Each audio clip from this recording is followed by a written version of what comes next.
दोस्तों गल सुनो मेरी, कोई मेरी पोस्ट से मुतासर भी हो रहा है या मैं एਵੇਂ लगी रहती हूँ?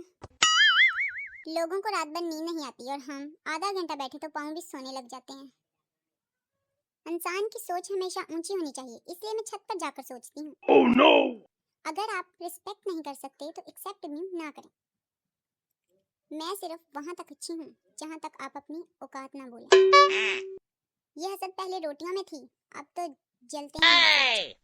सब कुछ ऑनलाइन हो गया, लेकिन थप्पड़ अभी भी पास जाकर ही मारना पड़ता है।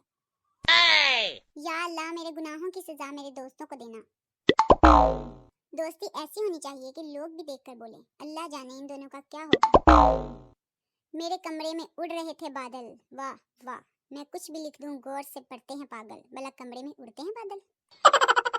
जिन्हें हम जहर लगते हैं वो कौन सा हमें पेस्ट्री, केक, पिज्जा या चिकन कढ़ाई लगते हैं। कुछ लोगों को वहां फेंकने को दिल करता है जहां इन्हें गूगल भी ना ढूंढ सके।